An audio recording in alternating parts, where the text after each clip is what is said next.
Welcome.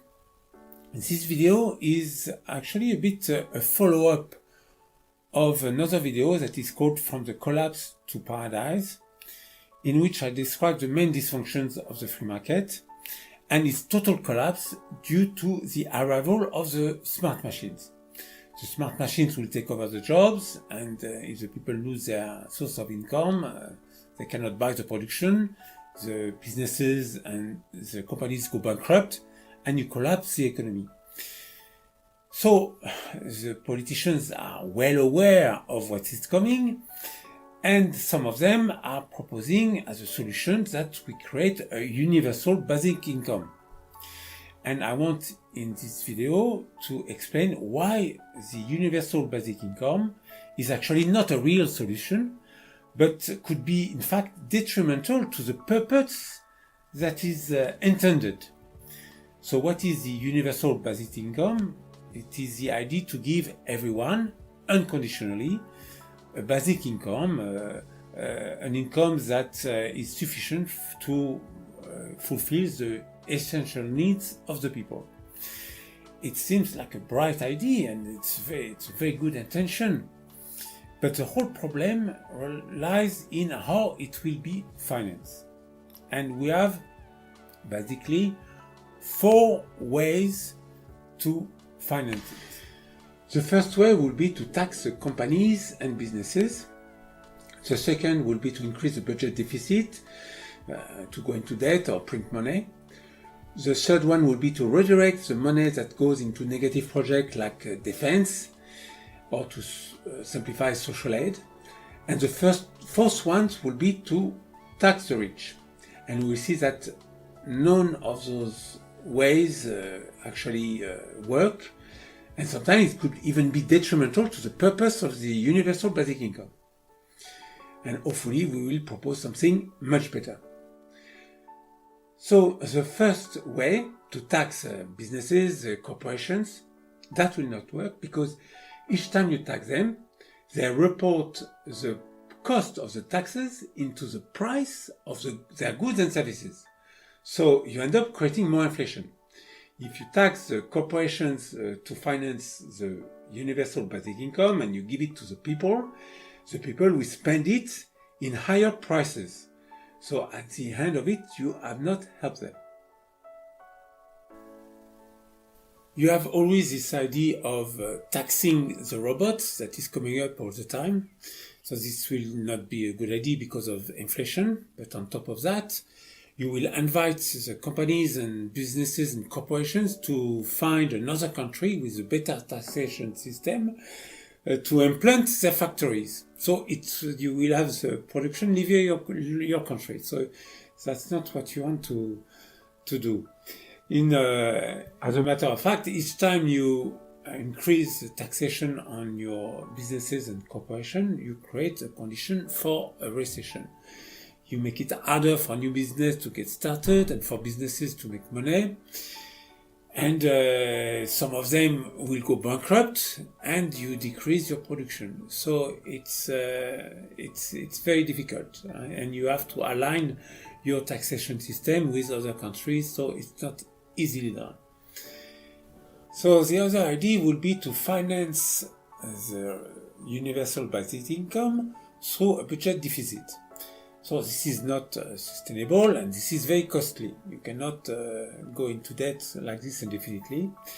So you can print money. If you can nationalize the central bank and print your own money.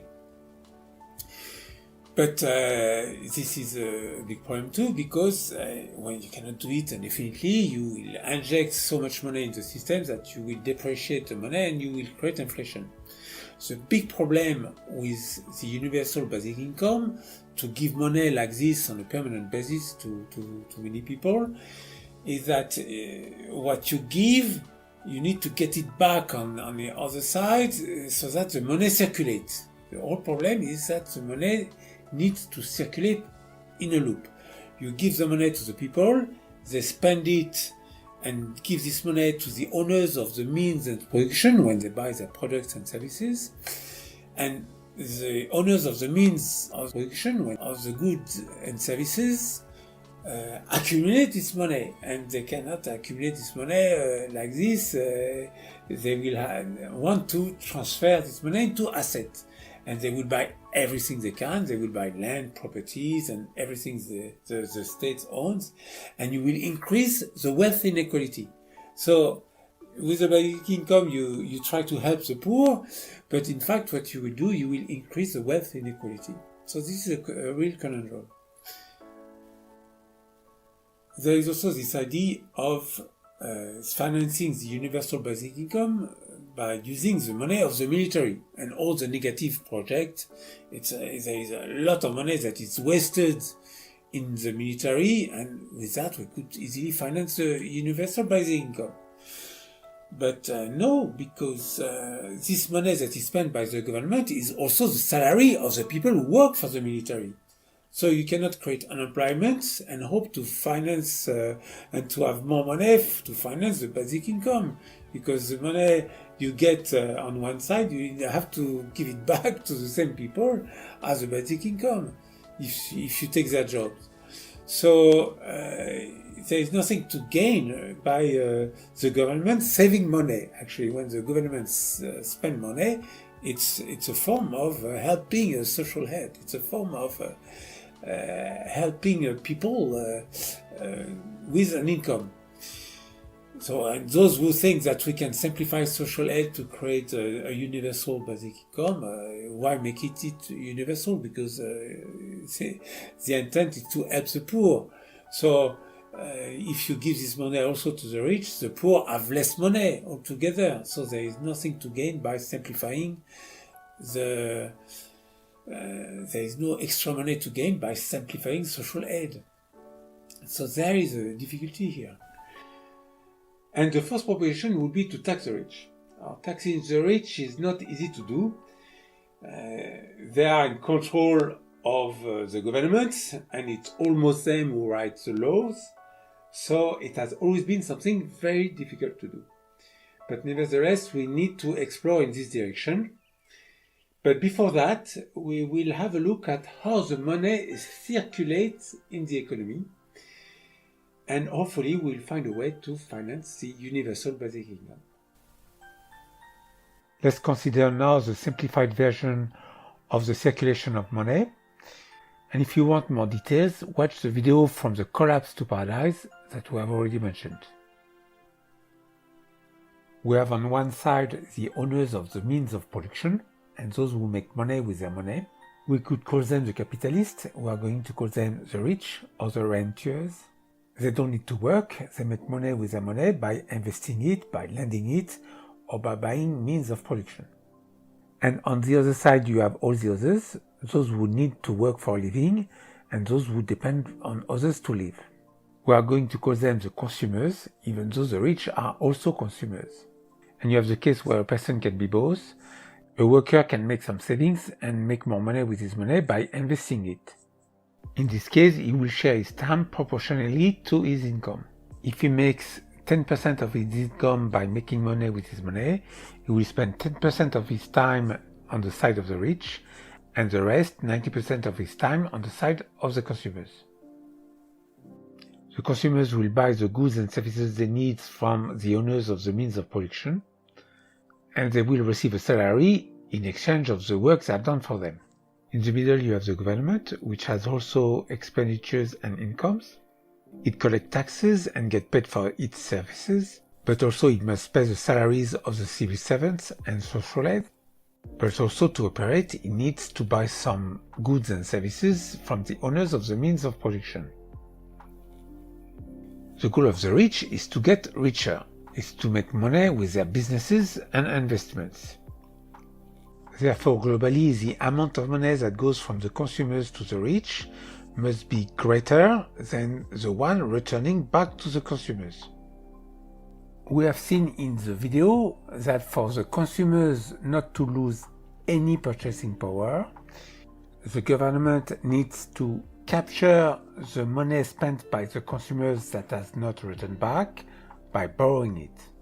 It means that the government will issue treasury bonds with attractive interest rates to attract the money that the rich will want to secure. the rich have always the need to secure their money. And the money will then be able to return to the consumers directly by paying the wages of the civil servants or through social aid, or indirectly through government spending. The government will buy goods and services that will be converted into salaries for the consumers. We concluded two things: to avoid a recession and to keep the purchasing power of the consumers, the government has to keep going into debt continuously. And whatever the government on the left or on the right, it's the same policy. To support the economy, the government has to go into debt. The difference, and they fight like dogs over that, it's whether we give more to social aids and the civil servants, or we spend more towards the private sector, so we give more work and money to the consumers. That makes the system very unstable. The government keeps going further and further into debt, and when we try to reduce the debt through austerity, we create recessions and the purchasing power of the consumers collapses. It is a system to enrich the rich at the expense of the government and the consumers, and it creates a lot of social and economical injustice. Now that we have introduced this model, we are going to see the effect of an injection of money like the universal basic income on the economy. We are going to simplify the diagram by saying that the government actually acts like an intermediary, and we will put ourselves in the ideal case where all the money spent by the consumers return to them as salaries or social aid. It's an ideal case which actually never happens. It is a theoretical balanced state, but it is unstable without the government going further and further into debt. Let's suppose now that the level of consumption is not enough to fulfill all the needs of the population, and the government therefore needs to inject some money. We are not going to have a universal basic income and add money on both sides. It's useless to give money to the rich and take it back later, so we will only consider that we inject some money on the side of the consumers. For clarity, we will make the existing consumption disappear. We know it is there. We will only consider the flow of the money that has been injected. We are going to give some money to the poorest. We will spend it and give it to the rich. The rich will keep a part as profit, and the rest will return as salary. This money will be spent again by the consumers, and another part will be kept as profit, and what's remaining will return and be spent again. And after a few rounds like this, all the money that has been injected will be accumulated on the side of the owners of the means of production, on the side of the rich. We observe two things. First, we have created some growth. We have allowed some people, the needy, to consume more, so it's a good thing. But this growth will progressively disappear as the rich are putting some money aside. And after a while, all the money that has been injected will end up in the coffers of the rich. And we will end up at the same level at which we started from, but with the rich having accumulated all the money that has been injected. Let's see now what the rich will do with the money they have put aside. They will seek to invest it or to secure it. They can invest it in productive investment by building new factories or buying new machines. But these are investments that have already been accounted for because they have been spent as wages. Some work has been done and possibly new jobs have been created. Wages have been paid. But in fact, productive investments are very limited. Because why produce more when the purchasing power of the consumers is decreasing? There is always a part of the profit that is not invested productively because it is risky, but it is invested in another way. It is securized. The rich can invest their money on the financial market by buying shares or financial products, but it is money that goes from one rich to another. I buy this, I sell you that. It's not necessary to display it on the diagram because this is something that is internal to the rich. It doesn't return to the consumers, it is just changing hands. So you see the problem of the rich. They accumulate money, but money is losing its value through time with inflation. They accumulate something that loses its value through time. So their problem is to convert it into wealth, into assets that will keep their value through time. Therefore, they are going to buy all the assets of the consumers, their land, their property, but also they are going to buy the public assets, the forests, the public transport, the airports, everything they could privatize. All the possible assets. The rich are not going to spend this money in consumer goods, something that could give a salary to the consumers, but they will grab all the wealth of the consumers, all the assets of value. And we will end up with a transfer of wealth from the consumers to the rich. And it will increase the wealth inequality.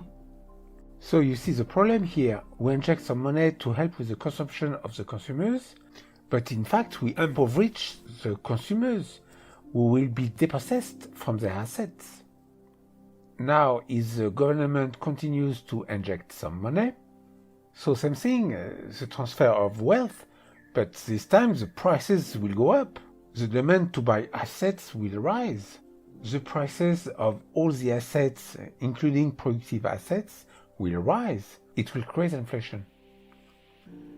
Here, what's important to understand, the more we inject money in the system, the more we enrich the rich, the more wealth inequality we will create, even if we give this money to the poorest. When the consumers were owning the means of production themselves, they were farmers or craftsmen, everybody was benefiting from an injection of money. But today it is the minority which owns the means of production, which will grab the money, which will accumulate the money. The money will not spread among the population. So you understand the problem of the universal basic income. What we give to the consumers, we will have to get it back entirely from the rich, from those who will grab it. To give it back, of course, to the consumers, but also to avoid that there is a transfer of wealth from the consumers to the rich. So to capture the money that the rich accumulate, the government can borrow it from the rich, and that's what it has been doing until now.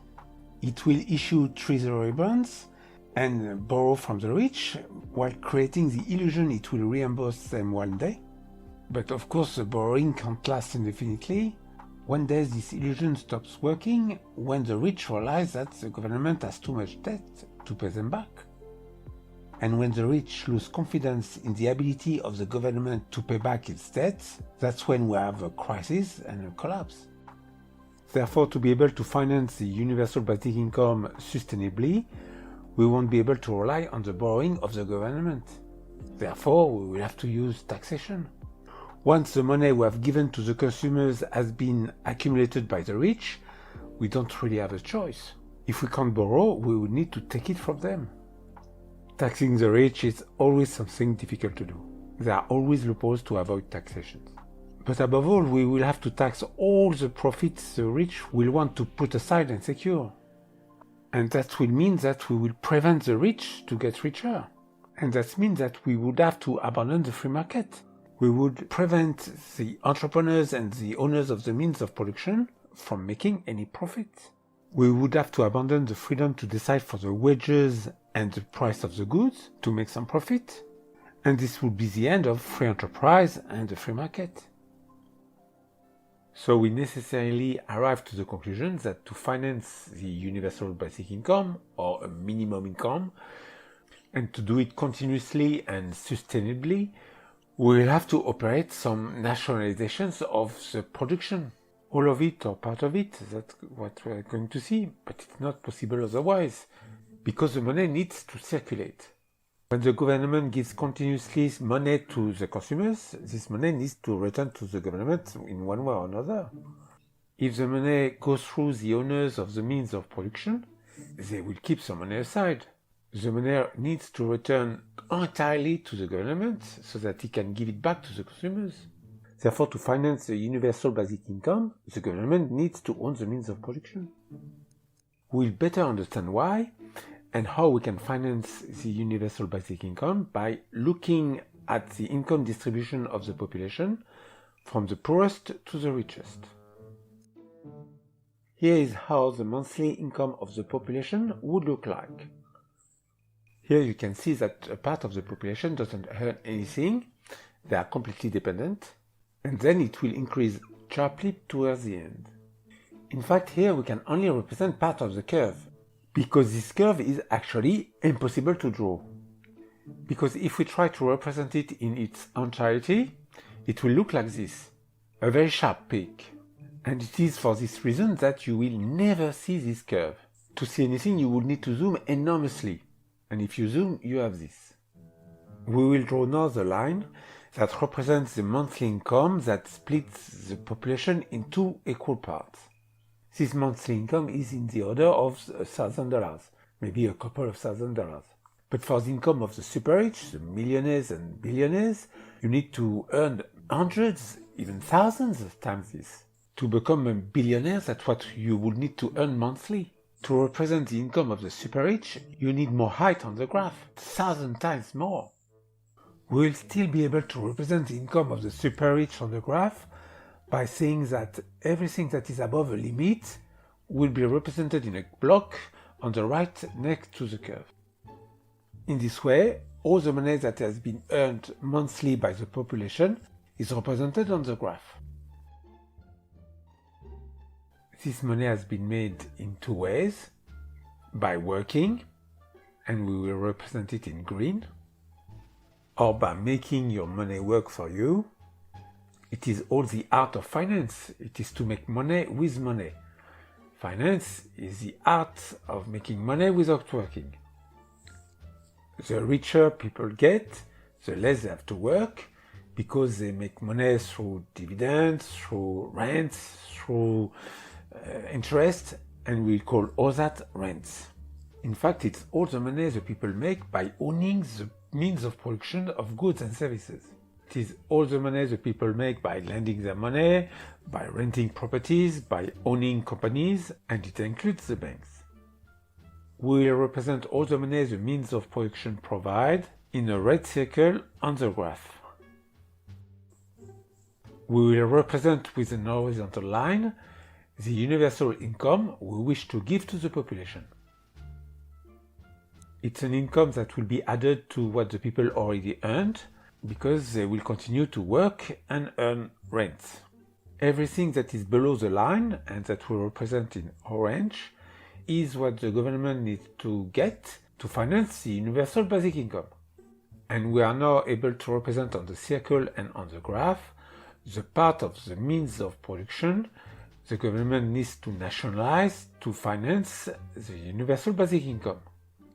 By the nationalizations, we will take from the rich a part of their rents to distribute them to the people as the universal basic income.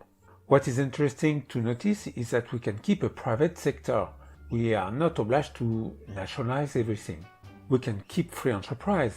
We can let the entrepreneurs realize their ideas and create their own business. But you still need the government to recover a part of the rents of the rich, a part of the means of production. And then it's not necessary to tax the rich anymore, because you will have to tax them the equivalent amount of their rent. So it makes sense that this part of the rents belongs to the state through the nationalizations. So what could the state nationalize? If you understood well, it should nationalize the means of production that are essential to the people. A part of the production and distribution of food, the energy, transport, education, health, and even social housing. Everything that is essential to the people to live. Remember, the money needs to circulate in a loop. Therefore, the money the government will give as universal basic income, it will get it back by selling the goods and services that are essential to the people. The rest, like luxury items, could stay in the private sector. So now if the state gives the money to the people so that it can buy its product, the state could also give the products for free. The state doesn't have to give all the universal basic income as a form of money. It could also make some of its production available for free. And as the state is nationalizing more and more, it could make more and more of the production available for free. Ultimately, we have shown that we cannot finance the universal basic income unless we nationalize. And with the nationalization, we are not obliged to give all the universal basic income as a form of money, but we could also make parts of the goods and services available for free. But the big problem we wanted to solve with the universal basic income is still not solved. A mixed economy will not solve the problem of the increase of the wealth inequality due to automatization, artificial intelligence. More and more people are going to lose their jobs and lose their source of income, and only the owners of the means of production will be the beneficiaries of the wealth created by the technology. Therefore, the danger of the universal basic income is to perpetuate and even increase the wealth inequality, to make bearable a system that is profoundly unfair. To better understand it, we'll represent a company by a triangle or a pyramid. Everything that contributes to the value of this company is in the pyramid. The more value the company has, the bigger the pyramid. At the beginning of a company, it is the entrepreneur who is alone and works in his shed, and the value of the company and the triangle is very small. And the contribution of the entrepreneur to the value of the company is represented in blue and fills up all the surface of the triangle or the volume of the pyramid. At one stage, the entrepreneur, to develop his business, will need money. He will ask investors to lend him money, or he will sell them some shares of his business. These investments will allow to buy some machines and hire employees, and this will raise the value of the business. We are going to represent in red the contribution of the investors to the value of the company, and in green the contribution of the employees, which is to produce and sell the products. If the business is profitable, it will grow and hire more people, and the contribution of the employees to the value of the company will be bigger and bigger as the company grows and prospers. The first injustice is that all the value of the company, all the wealth, belongs to the investors, and if he still has some shares, to the entrepreneur. But it is the employees of the company who have contributed the most to its value. So you can say that the employees have been paid for their work and they have been compensated. But the system is such that the companies are globally profitable, and therefore globally the amount of money received by the workers must be less than the one generated by the sale of the products. That means that the salary of the workers is just good enough to buy consumer goods, but not to acquire wealth. And in fact, they cannot even afford all the consumer goods. Therefore, they cannot even afford all what they have produced, and certainly not acquire the wealth they have contributed to make. That is the companies. And the second injustice is that the contribution to the company that we have represented here is in fact the visible part of a huge iceberg. Any product, any service relies on a technology that has been developed during thousands of years. And all the innovations, starting with the fire, the wheels, writing, everything that could have contributed to making the products, the roads, the schools and universities to train the workers and engineers, everything that could contribute directly or indirectly to the company, to what the company needs to exist, all this contribution is not taken into account. It means that the company will exploit for free all the infrastructure, all the knowledge, all the resources that the community has accumulated. whatever the product, whatever the service, the contribution of the entrepreneur or the innovator is minimal, insignificant in regard to all the innovations that were necessary to make this new innovation possible, in regard to the contribution that the community has made to make possible all the innovations. The added value by the entrepreneur to his innovation is ridiculously small compared to the value that the community has contributed to his innovation. Therefore, the investor rentiers are the big winners.